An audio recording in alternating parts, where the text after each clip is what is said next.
yung pagong-pagungan? Yung pagong-pagungan po ay mabuting insekto po siya. Kaibigan po siya ng magsasaka. Ang baby beetle po, nakakakain po sila ng 10 hanggang 12 hanep araw-araw. Kaibigan po natin siya ng magsasaka. Katuwang po natin siya sa pagsasaka. So dapat hindi siya patayin. Opo. Dapat po ay alagaan po natin sila para hindi na po tayo gumamit ng mga pestisidyo. Zero pesticide, healthy po yung kakainin natin. Paano aalagaan yung pagong-pagungan? Huwag po mag-spray ng lason. Huwag mag-spray ng lason. Ano yung mga nakasanayan ng ating mga magsasaka? Ayun po. Nakasanayan na po kasi ng mga magsasaka natin na lagi po mag-spray ng mga lason. Pero hindi naman po siya dapat. Kasi po, 4 lang po yung ating kalaban sa bukid, sa palay, na ginawa naman po ni Lord na mas marami po yung kaibigan kaysa sa kaaway. Kaya hindi na po kailangan mag-spray ng pestisidyo. So 4 lang ang pinakapangunahing kalaban? Opo. Ano yun?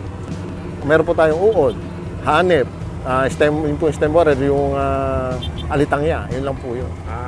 Pero yun po, hindi naman po siya banta sa ating palay. So ang tanong, kailan dapat mag-spray? O Wala pong kailan spray. Walang spray? Wala pong spray. Wow! Zero chemical. Yan Zero ang spray.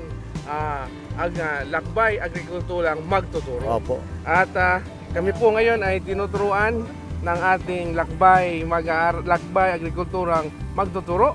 Ako po Salamat ngayon ang lakbay agrikulturang mag-aaral. Thank you po. Kaya po, para masiguro ang pagkain natin at sa pagkain ng ating mga mahal sa buhay sa darating na panahon, tayo po ay maglakbay agrikulturang mag-aaral kasama ang ating lakbay agrikulturang Benek Santos po.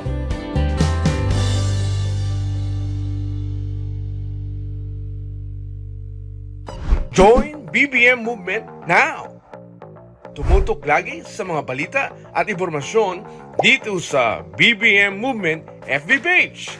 Siguraduhin i-click ang follow, like, at share sa aming social media accounts.